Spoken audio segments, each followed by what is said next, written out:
जय श्री राम। दोस्तों, सनातन धर्म में दान क्यों दिया जाता है और दान पुण्य का महत्व को समझने के लिए आज मैं आपके सामने उपस्थित हूँ। नमस्कार, मेरा नाम है अर्जुन। आप सभी का सनातन संस्कृति के इस यूट्यूब चैनल पे हार्दिक स्वागत है। दोस्तों, सनातन संस्कृति में दान का मुख्य महत्व बताया गया है। माना जाता है कि दान करने से मनुष्य का इस लोक के बाद परलोक में भी कल्याण होता है। लेकिन आज के बदलते समय में लोगों के लिए दान का अर्थ केवल धन दान तक ही सीमित रह गया है। चाहे इसे समय की कमी कहें या कुछ और, दान कर्म को पुण्य कर्म में जोड़ा जाता है। भारतीय संस्कृति में वैदिक काल से ही दान करने की परंपरा चली आ रही है। कहा जाता है कि धर्म के 4 चरण होते हैं: सत्य, तप, यज्ञ और दान। सत्युग गया तो सत्य गया, त्रेता गया तो तप गया, द्वापर गया तो यज्ञ गया, कलयुग में धर्म का दान रूपी एक ही चरण रह गया है। अब ये जानना जरूरी है कि दान किसे करें। तो आपको बता दूं कि 9 प्रकार के व्यक्तियों को दिया हुआ दान दाता का कल्याण करता है। पहला सदाचारी है, संयमी है। ऐसे पुरुष की सेवा में या ऐसे पुरुषों के दैवी कार्य में दान करने से दान सफल होता है। दूसरे जो विनीत है। तीसरा जो वास्तव में ईमानदार है और दीन अवस्था में आ गए हैं। चौथे जो परोपकारी के काम करते हैं। पांचवें जो अनाथ है, उनकी सेवा में एवं उनकी उन्नति में धन लगाना दाता का कल्याण करने में सहायक है। छठा माता, सातवां पिता, आठवां गुरु की सेवा में लगाया गया धन सार्थक होता है। नौवां जो सच्चे मित्र हों तथा उनकी अवस्था गिर गई हो तो उनको मदद करना, यह भी उचित दान कहा गया है। दान देकर स्वयं उनका वर्णन करना, बहुत अधिक दिखावा करके अपने दान पुण्य का सबको बखान करना, रोष पूर्वक देना, देकर पश्चाताप करना, दान को व्यर्थ बना देते हैं। सनातन में 5 प्रकार के दानों का वर्णन किया गया है। ये 5 दान हैं: विद्या, भूमि, कन्या, गौ और अन्नदान। इन 5 दानों का बहुत महत्व माना जाता है। लेकिन दान करते समय ध्यान रखें कि किसी भी प्रकार का दान निस्वार्थ भाव से किया जाना चाहिए। वह तभी फलीभूत होता है। तो इसलिए जानते हैं कि इन 5 दानों का महत्व क्या है। पहला दान, भूमि दान। पहले के समय में राजाओं द्वारा योग्य और श्रेष्ठ लोगों को भूमि दान दिया जाता था। भगवान विष्णु ने बटुक ब्राह्मण का अवतार लेकर 3 पग में तीनों लोक नाप लिए थे। यदि सही प्रकार से इन दान को किया जाए तो इसका बहुत महत्व होता है। यदि आश्रम, विद्यालय, भवन, धर्मशाला, प्याऊ, गौशाला निर्माण आदि के लिए भूमि दान किया जाए तो श्रेष्ठ रहता है। दूसरा दान है गौदान। सनातन संस्कृति में गौदान को विशेष महत्व माना जाता है। इस दान के संबंध में कहा जाता है कि जो व्यक्ति गौदान करता है, इस लोक के बाद परलोक में भी उसका कल्याण होता है। दान करने वाले व्यक्ति और उसके पूर्वजों को जन्म मरण के चक्र से मुक्ति प्राप्ति होती है। इसीलिए हम जब कोई दयनीय स्थिति में होता है या मृत्युशैया पे होता है, जो बड़े बूढ़े होते हैं, हम उनका गौदान करवाते हैं। उनके या की पूंछ पकड़ कर उसका गौदान करवाया जाता है। अब आता है अन्नदान। अन्नदान करना बहुत ही पुण्य का कार्य होता है।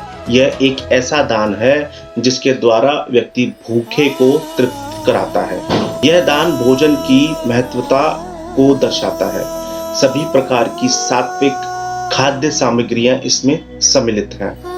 अब आता है कन्यादान। कन्यादान को महादान कहा जाता है।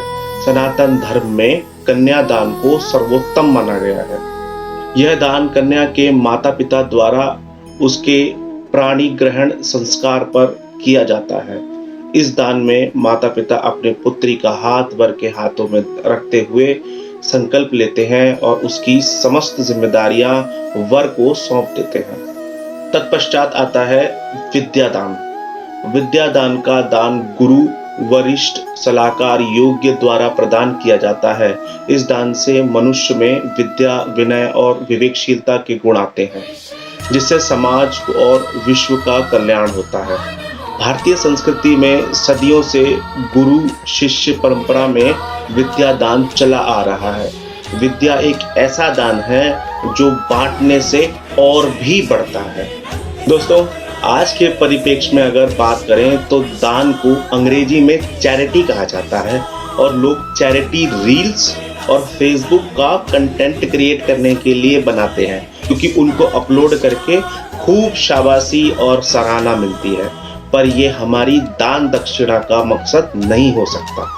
इससे दूसरे व्यक्ति को केवल एक आइडिया मिलता है कि कंटेंट क्या क्रिएट करना है। कोई प्रेरणा नहीं मिलती कि वो पूरे सेवा भाव से आगे इस चीज को देखने के बाद में दान कर सके। मेरे हिसाब से आजकल रोड पे घूमते वो लोग जो मानसिक रोगी हो चुके हैं, या घर से निकाले गए बूढ़े माँ बाप, या माँ बाप से बिछड़ चुके बच्चे हैं, ऐसे लोगों के लिए अवश्य कुछ करना चाहिए। कई वृद्धाश्रम हैं और अनाथालय हैं जहां दान की आवश्यकता होती है। ऐसी जगह पर खुद अपने जन्मदिन, शादी की सालगिरह या तीज त्योहार पर जाकर उन लोगों के साथ अपनी खुशियां बांटकर अपने सुख को चौगुना बढ़ाकर ऐसे लोगों के साथ बनाना चाहिए, ताकि वो भी आपके साथ कुछ खुशी के पल व्यतीत कर सके। दोस्तों, आजकल एक दुखद सत्य यह भी है कि जिस गौ माता को हमारे सनातन धर्म में माँ का स्थान प्राप्त है, वो आजकल बहुत दयनीय स्थिति में है। शहर तो शहर, आजकल गांव के लोग भी गौ माता को उसका बूढ़ा होने पर त्याग देते हैं, क्योंकि वो दूध देना बंद कर देती है, इसलिए वो उनके काम की नहीं रहती। ऐसी स्थिति में वो रोड किनारे रास्ते में भूखी भटकती रहती है और कूड़े के ढेरों में अपना खाना तलाशती है। ये हम सनातनियों के लिए बहुत शर्म का विषय है। क्या गौ माता केवल दूध देने के लिए ही पालनी चाहिए?